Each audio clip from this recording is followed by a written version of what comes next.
Despite some rain last night, it will not prevent Senior Day in San Marcos as the Cal State San Marcos Cougars play in their final home game of the 2026 season. The visiting Cal State LA Golden Eagles look to spoil the party and split this 4-game series in their season finale. Hello everybody, welcome to this broadcast here on Flow College. I'm Alex Roberts. It's the final home game of the 2026 campaign for Cal State San Marcos, sending off 12 seniors as they conclude their home slate. They'll play one more regular season series next week against Cal Poly Pomona, but this is the end of the line for Cal State LA. Cal State San Marcos leads this series 2-1. They lead the season series 3-2 as these teams played up in Los Angeles earlier this season in a non-conference series. Cougars now sit at third in the CCAA. The Golden Eagles have dropped to 5th place in the CCAA thanks to Cal State San Bernardino winning their series against Cal State East Bay 3-1. So this is a crucial game for Cal State LA if they don't want to have to sit and cross their fingers that they're able to get into the CCAA tournament at the conclusion of conference play next week. Cal State San Marcos trying to finish off a 5-run comeback in the bottom of the 7th against Simpson University. Tampoya deep into center, way back to the wall. It's down at the track and over the wall for a ground rule double. Hard hit right back to Romero. He couldn't grab it. Tampoya snags it and makes the toss to Weber to end the inning. What a play by the freshman. Quintero gets the sign. And Kent with a base hit into left field. Helfrich's in. Here comes Adams. And 2 runs will score off the bat of Reese Kent. It's 5-3.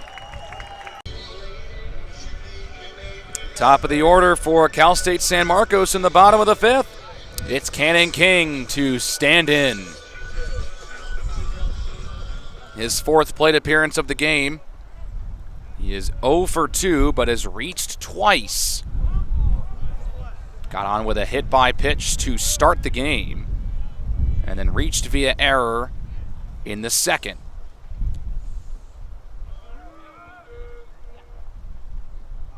In the bottom of the 5th, he watches that pitch sail high for ball number 1. The cloud's only going to get thicker from here on out. Here in San Marcos, it's been overcast all day. The sun peeking through every now and then, but you can see the clouds that'll probably bring some rain start to make their way over to Dennis A. Pugh Field.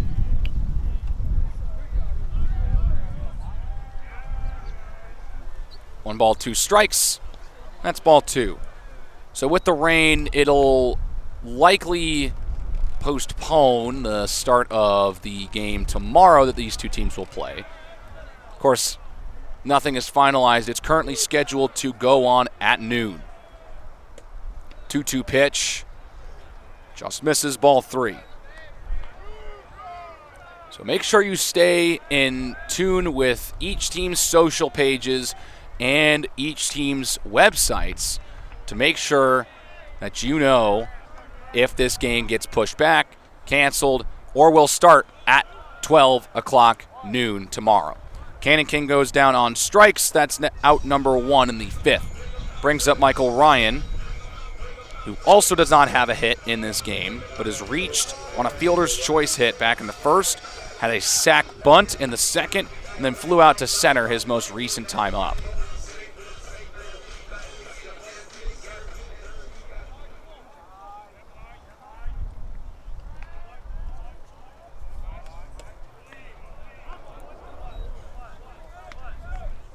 First pitch to Ryan is a strike.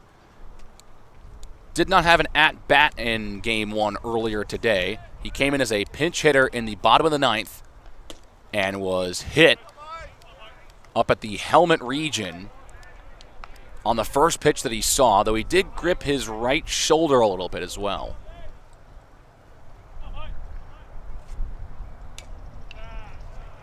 Seems like he's all good, though, as now he faces a 2-strike count.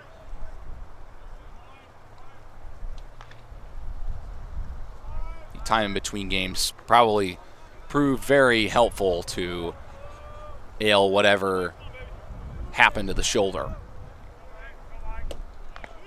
Called strike 3. That's the second strikeout of the inning for Cal State LA pitcher Luis Fernandez. He's now struck out 3 consecutive Cougar batters after none had gone down on strikes at any other point in the game. Here comes Zach Samayoa, 2 for 3 in the game with a single and a double.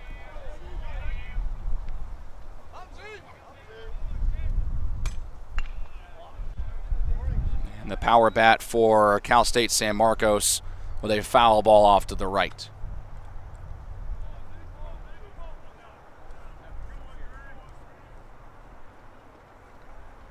Fernandez in his first season with Cal State LA, a junior transfer from Glendale College.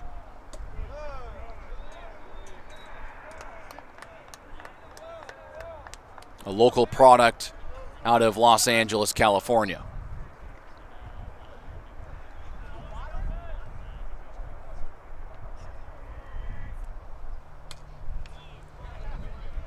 A little bit of a reach from Samayoa. Makes a little bit of contact. That's strike 2.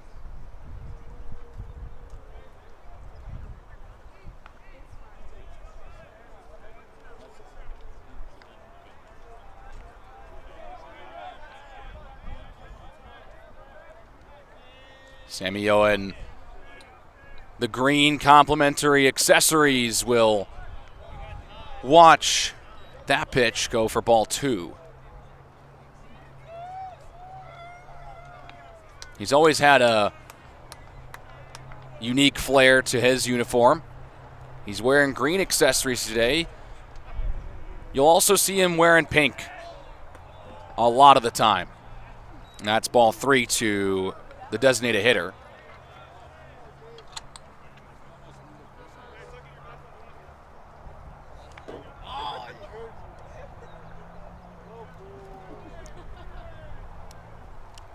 Full count. Fernandez deals. Samayoa stays in it. Just barely got a piece of that baseball with the top of the bat.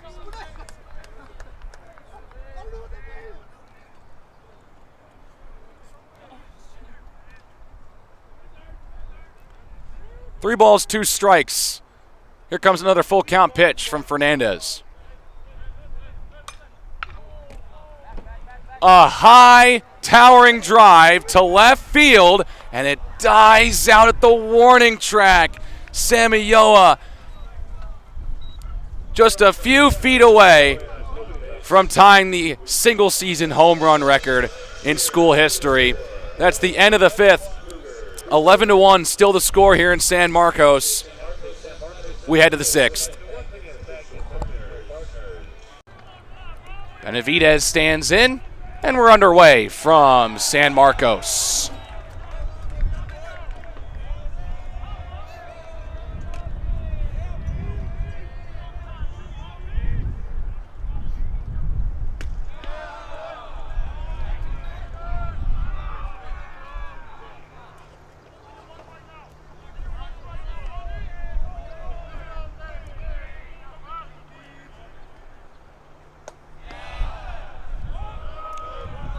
Two balls, 1 strike now on Benavidez.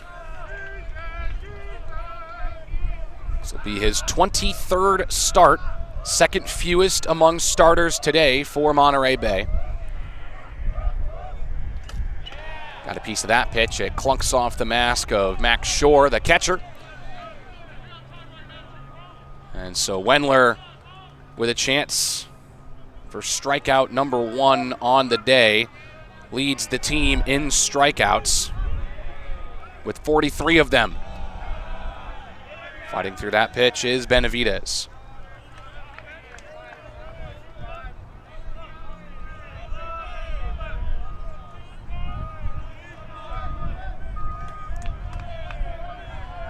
Two balls, 2 strikes. And he hits that one hard into left for a base hit. It'll go all the way to the wall. Benavidez will have a leadoff double for the Otters.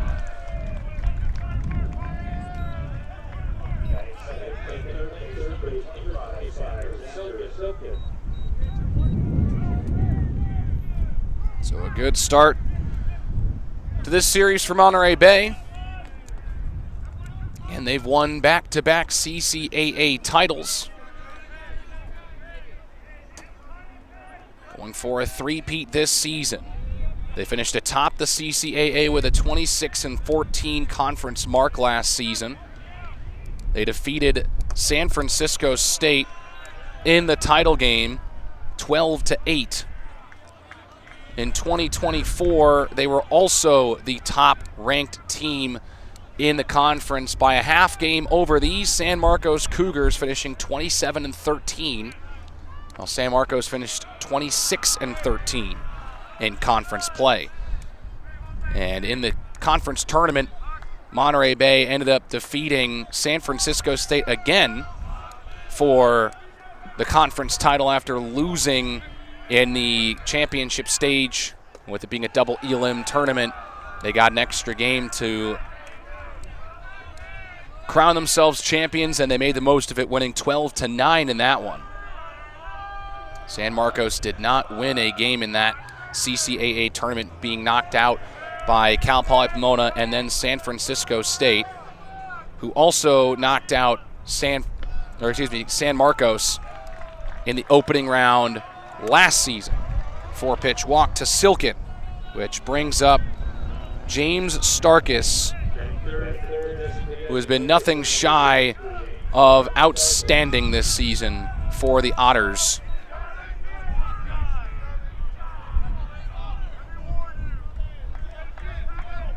Junior from Las Vegas, Nevada, transfer from Shoreline Community College in his first season with Monterey Bay, has made noise around the country.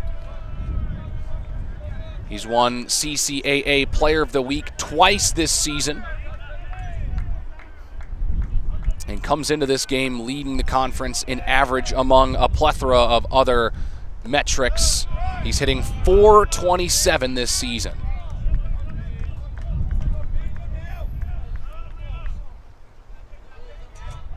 He started in every game for the Otters this season.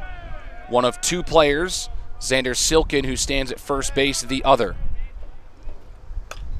Hard hit through the gap into center field for a base hit, and rounding third is Benavidez. He will come in to score, and Starkus picks up right where he left off. Another RBI.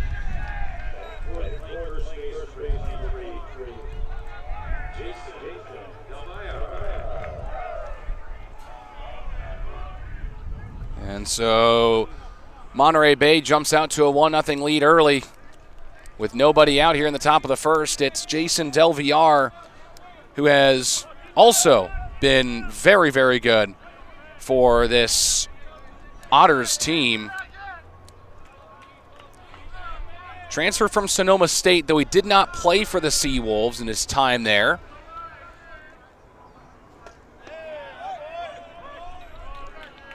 His last action came at San Bernardino Valley College in 2024, where he earned all conference honors.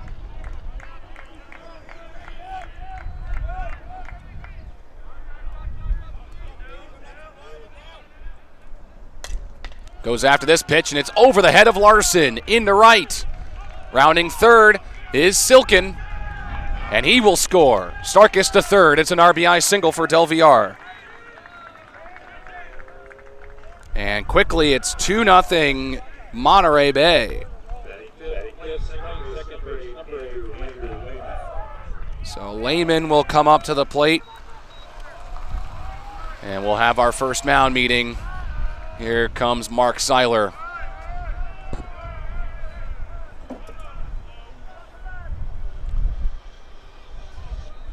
Wendler has been good this season, but seems to be struggling early on. Batters have been hitting just .225 off of Wendler this season, but the Cougars have not been able to turn it out so far. They'll face off against Andrew Lehman next. Might be coming in a little bit cold. He did not play last weekend against Cal Poly Pomona.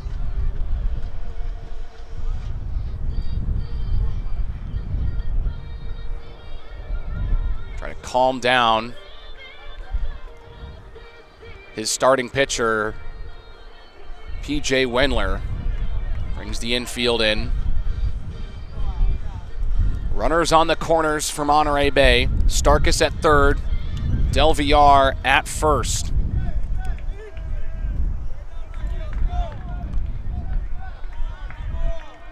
Lehman has a little bit of a smaller sample size than some of the other starters on this lineup, but he has been hitting with effectiveness, hitting .345 this season. Or pardon me, .351. So it's actually even a little bit better. That's from South Lake Tahoe, California. Hard hit right to third, under the third baseman's glove and into left. Starkus is in to score. Well, Leighton Helfrich grabs it, and it's a double for Lehman. It's 3-0.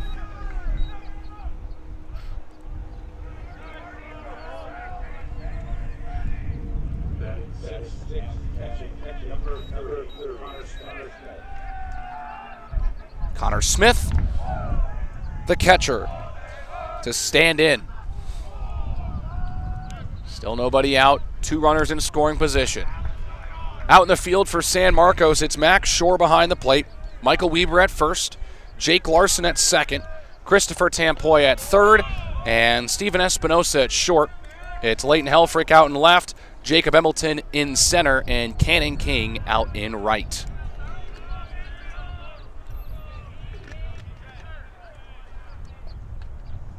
Trying to find their footing against a lethal Monterey Bay offense. They're third in the conference in scoring, averaging 8.3 runs per game. It's led by Cal State San Bernardino, which if you saw that series a month ago here in San Marcos, you need no explanation as to why that is the case. San Bernardino leads most offensive categories in the CCAA, but they find themselves sitting at 6th within the conference at 8-8. The middle of the CCAA is definitely congested, with 5 teams at 9-7, 7-9, or 500. 2-2 pitch in the air to left. Leighton Helfrich judges it correctly, tagging Del Villar. He will score, and so despite the out being recorded, Smith still picks up a run batted in.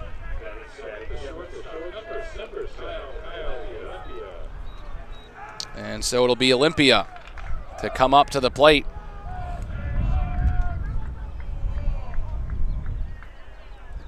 Kyle Olympia ended a 5-game hitless streak in his last game against Cal Poly Pomona.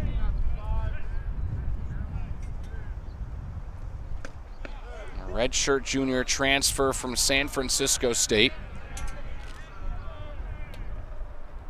Was all CCAA first team last season.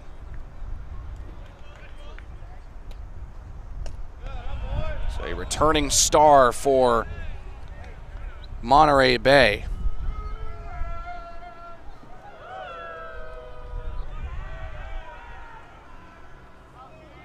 One ball, one strike,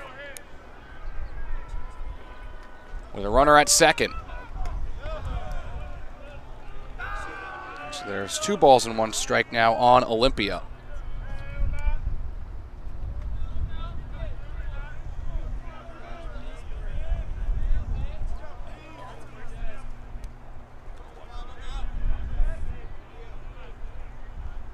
Wendler's pitch is sent high in the air in the infield. Calling for it is Weber. Makes the catch for out number 2.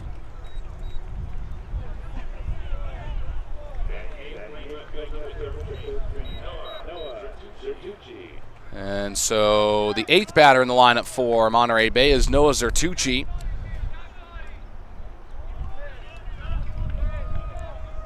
2 consecutive batters for Monterey Bay have been sent back to the dugout after the first 5 all got on.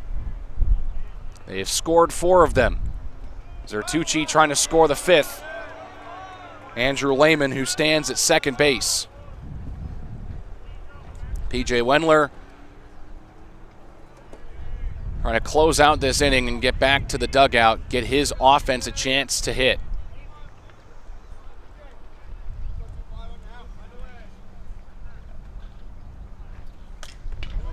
Hard hit ground ball to second. Larson to Weber in time to end the inning. 4 runs come across. Monterey Bay shakes San Marcos early. And the Cougars have some work to do when we come back for the bottom of the first. All right, good to see you, Coach. Same. What did your team show you last week against Simpson? I mean, I think we learned that we're able to still find ways to win games even when we're not playing our best. So even though I wish we would have been able to do better in certain areas, our guys still showed up and we found a way. And so we're gonna need that. You know what I mean? Like, we're not gonna always play our best game every single week, every single game. To be able to fight through that mentally, emotionally, and to still find a way to get the job done, that's something that's going to be important. So. And then what is your mindset as a manager going into the conference late this season? Well, I mean, we're ready to go, I think there's a positive and a negative to having a bye to start your conference. And the positive is you get a chance to maybe get a couple guys ready to go and healthy. The negative is, you got to you're just kind of chomping at the bit and everyone else is playing and you're not.